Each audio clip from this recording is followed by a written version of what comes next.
কতবার দোয়া ইউনুস পাঠ করলে গাইবী সাহায্য পাবেন আপনি?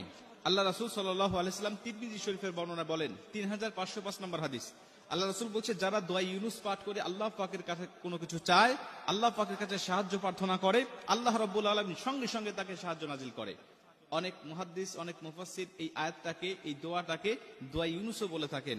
এটা আল্লাহ রাব্বুল আলামিনের গাইবী সাহায্য পাওয়ার একটি অন্যতম একটি দোয়া। তিরমিজি শরীফের বর্ণনায় আল্লাহ রাসূল সাল্লাল্লাহু আলাইহি ওয়াসাল্লাম বলেন, আমার ভাই ইউনুস আলাইহিস সালাতু ওয়াসসালামকে যখন নৌকা থেকে যখন সাগরে নিক্ষেপ করা হয়েছিল, নৌকা থেকে যখন তাকে সাগরে নিক্ষেপ করা হলো, তিনি পানির নিচে পড়ে গেলেন। পানির গভীরে যাওয়ার পরে তাকে মাছ খেয়ে ফেললেন। তিনটা অন্ধকারের মধ্যে তিনি পড়ে গেলেন, পানির অন্ধকার, মাছের অন্ধকার, রাতের অন্ধকার। তিনটা অন্ধকারের মধ্যে থাকলেন, কোথাও কোনো সাথী ছিল না, তার কাছে কোনো সাহায্য করার মতো কোনো মানুষ ছিল না। তিনি জানতেন যে আমাকে আল্লাহ পাক ছাড়া কেউ সাহায্য করতে পারবে না। তখন ইউনুস আলাইহিস সালাতু ওয়াসসালাম আল্লাহ পাকের কাছে দোয়া ইউনুস পাঠ করতে লাগলেন। তিনি বলতে থাকলেন, লা ইলাহা ইল্লা আনতা সুবহানাকা ইন্নী কুনতু মিনাজ জালিমিন। হে আল্লাহ, তুমি ছাড়া কোনো মাবুদ নাই, তুমি মহান, তুমি পবিত্র। আল্লাহ, আমি জালিম হয়ে গিয়েছি, আমি নিজের উপরে জুলুম করেছি। আল্লাহ, তুমি ছাড়া সাহায্য করার মতো আমার কেউ নাই। আল্লাহ রাব্বুল আলামিন তাকে মাছের পেট থেকে আল্লাহ পাক তাকে হেফাজত করলেন। আল্লাহ পানির অন্ধকার থেকে তাকে আলোতে নিয়ে আসলেন, রাতের অন্ধকার থেকে আল্লাহ দিনের আলো দিলেন। তিনি মুক্তি হয়ে গেলেন, তিনি আল্লাহ পাকের শুকরিয়া আদায় করলেন।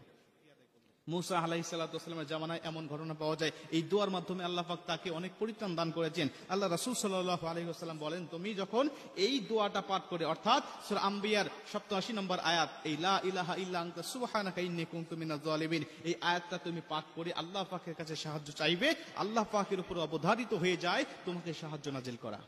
অনেকে বলতে পারেন, হুজুর কতবার তেলাওয়াত করব? আমাদের সমাজে বলে যে 100 বার, 1000 বার, বা 1 লক্ষ, বা 16,75,000 বিভিন্ন সংখ্যা আমাদের সমাজে কিন্তু বর্ণনা আছে।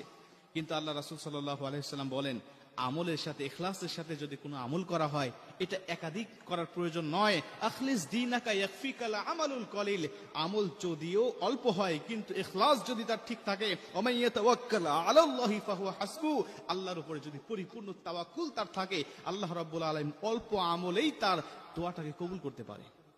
আপনি একবারও যদি আপনি ইখলাসের সাথে পাঠ করতে পারেন, একবার যদি আপনি ইখলাসের সাথে আদায় করতে পারেন যে আল্লাহ রাব্বুল আলামিন অবশ্যই আমাকে সাহায্য করবেন, এই আশা আপনার উপরে আছে, আল্লাহ পাকের উপরে আছে, এই বিশ্বাসটুকু যদি আপনার অন্তরে থাকে যে আল্লাহ, তুমি ছাড়া তো সাহায্যকারী কেউ নাই, তুমি তো কোরআনের মধ্যে ওয়াদা দিয়েছো, তুমি তো বলে দিয়েছো তাতানাজ্জালু আলাইহিমুল মালাইকা আল্লা তাখাফু ওয়া লা তাহজানু ওয়া আবশিরু বিল জান্নাহ, আল্লাহ তুমি ফেরেশতা দিয়ে আমাকে সাহায্য করার ওয়াদা তুমি দিয়েছো, আল্লাহ তুমি আমাকে সাহায্য করো, আল্লাহ এই বিপদ থেকে তুমি আমাকে রক্ষা করো, আমার দেওয়ালে পিঠ থেকে গেছে, কেউ আমাকে হেফাজত করার মতো নাই, আমি ঋণে জর্জরিত হয়েছি, আমি কষ্টের মধ্যে পতিত হয়েছি, আমাকে সমাজের মানুষ দেখতে পারে না, আমি অনেক সমস্যার সম্মুখীন হয়েছি, আল্লাহ তুমি না চাইলে আমাকে কেউ এই সমস্যা থেকে পরিত্রাণ দিবে না, আল্লাহ তুমি আমাকে পরিত্রাণ দাও। আল্লাহ পাকের কাছে একানিষ্ঠভাবে কায়নু বাক্যে যখন আপনি ইখলাসের সাথে আল্লাহ পাকের কাছে চাইবেন, আল্লাহ পাক অবশ্যই আপনাকে কবুল করবে, অবশ্যই আপনার দোয়াটাকে কবুল করবে। এজন্য দোয়া ইউনুস, লা হাওলা ওয়ালা কুওয়াতা ইল্লা বিল্লাহ, এই সমস্ত দোয়াগুলো আল্লাহ পাকের সাহায্য পাওয়ার একটি অন্যতম মাধ্যম, আল্লাহ পাকের সাহায্য পাওয়ার একটি অন্যতম মাধ্যম, অন্যতম একটি দোয়া। এগুলো পাঠ করে আপনি আল্লাহ পাকের সাহায্য চাইবেন, দেখবেন যে আল্লাহ পাক অবশ্যই আপনাকে সাহায্য দান করে দিয়েছে।